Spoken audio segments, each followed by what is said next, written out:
Hindi umangat. Hindi po umangat. Ano yan sa'yo? Sa pagtulog po ata. Pero may bali na po ito ng ano ko. May bali. Kaya pala eh. Nabali siya nung dati. Opo, tapos di ko po na ano. Paano mo nasabihin nabali? May crack siya dati o ano? Para po talaga sa basketball. Parang maiwan siya. Pag ano. Pero ngayon, ilang araw na o ilang linggo, ilang buwan? Araw na po siya eh. Mga 3, mag-4 na po. Magpo 4 months na? Hindi, mag-4 days. Bago Sakit pa. niya. Pero yung fracture mo before, Paulit-ulit na lang po siya ng ano eh. hindi yung dating disgrasya mo, kailan yun? Teenager pa po ako. Teenager ka pa ako. Nauulit-ulit lang siya. Ba't parang sunog yung kamay? Ano nangyari sa idol? Ano po? Sa kusina po. Okay. Kala ko meron kang ibang ano eh. Nasunog ako sa kusina. May, kasi kumbaga, inoobserbahan natin lahat ng ano, bago ko kayo galawin. Siyempre baka mamaya may iba ka pang, ano, di ba? Kailangan masabi mo sa akin kasi hindi naman kita gaganyan-ganyan na, i-adjust ko yan, baka mamaya may iba kang nararamdaman. Mas maganda yung ma-overall natin. Bago pa pala eh. Mag-tis-tis ka lang ng konti. Pag yung ganyan, mga 3-4 na araw, siyempre, nakapag-ipon na yan ng ano, kaya hindi na maangat. Pamamaga. Tendinitis lang to idol, eh, no? Naangat pa pero parang pahigpit ng pahigpit ng pahigpit. Ito naman sa kabila. Okay, naangat pa to pero magsisimula na rin to idol. Sa bagay, kitchen ka eh. Opo. Bayo ka ng bayo. Pero ang tawag lang dyan is tendinitis.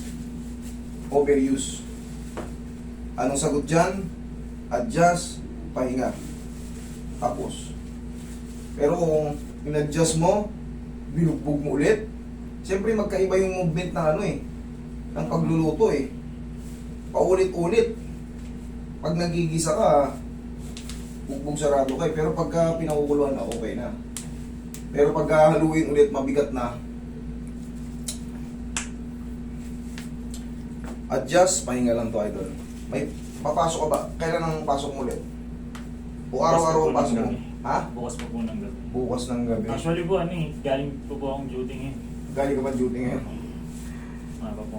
Naluto na yung kami nga sir sa pagluluto. Iba na itsura eh. Magmula ka rito, mapusyaw eh.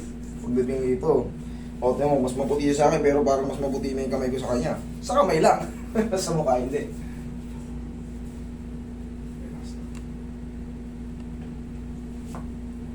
Pero yung kaso mga idol, madali lang yan.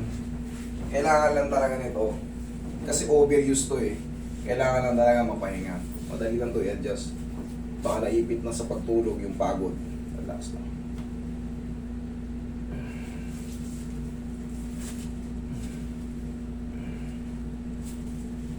Kaya naman? Madali nga lang sa'yo. Ang mahalaga, bago pa lang, pina-action nyo agad. Huwag yung patatagalin ng 3 linggo. Ubalin mo yung shoes mo. Karatingin ko na yung buong katawan mo. Pagod ka pala eh.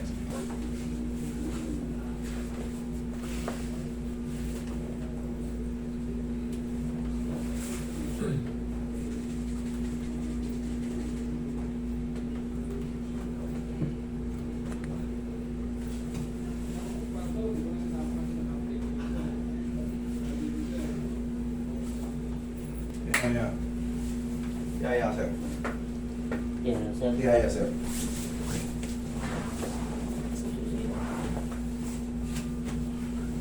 Sige, galang. Tapi may tuhod mo sir, dalawang taas. Okay ba ba? Yan, lagi siya sa'yo naman. Straight ang paa. Yan. Relax lang. Inhale. Exhale. Diyan ka lang muna.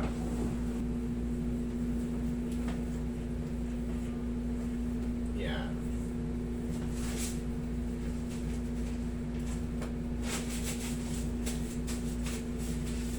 Na-overuse lang to, idol. Ang gagawin mo rito, pag napahinga to, okay na naman to. Tapos, sabihin na natin na mapapagod ka ulit kasi ang routine mo. Haplosan mo to ng pao palagi, yung mga muscle mo, para hindi siya kaagad nagre-react ng pamamaga. Okay?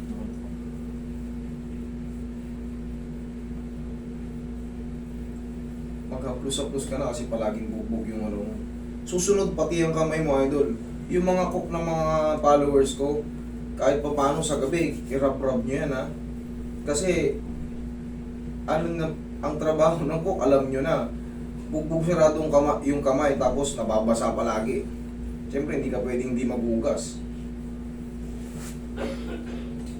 Ikaw, bata-bata ka pa, medyo kaya-kaya mo pa. Pero yung ibang matatandang cook, pag pumunta rito, titigas na ng kamay, naglalak. Mga mananahe, yung mga bising-bising daliri. Tapos nakakalimutan, siyempre, maghuhugas ng kamay, kakain. Ako kasi ang pinanghuhugas ko, kaya hindi ako nag-ano. Tsaka alam ko, kasi pau, automatic nararap ko palagi. Alam mo, maghapon ako naghihilot. 5 days, straight, araw-araw, hilot. Ako ang literal na naghihilot, nakita niyo naman, oh. Pero hindi naglalak yung kamay ko, kahit araw-araw pagod. Siyempre, nirarap ko, tapos kinaganon ko, para hindi maglak. Pero yung mga ano, siyempre, minsan pagod na, nakakatulog na, tinutulog na yung kirot sa pagod. Paggising, sakit na kamay ko. Pero darating ang panahon, mararamdaman mo yun. Pero bago mo maramdaman yun, alam mo na yung diskarte. Rab, paggising pa lang sa umaga.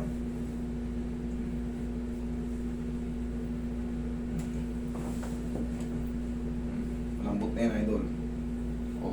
Kanina may pipigil, ngayon ana. Okay, pahinga mo lang, idol, tapos bumili ka ng pao kahit pa paano pag magtatrabaho ka. Hampusan mo yung mga muscle mo na to, ha?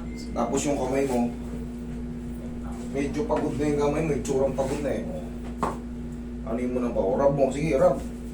Pag ganyan, oh. Ayan, para bumalik yung lakas, para palagi naririnig yung lakas. Okay? Idol, sige. Thank you. Thank you.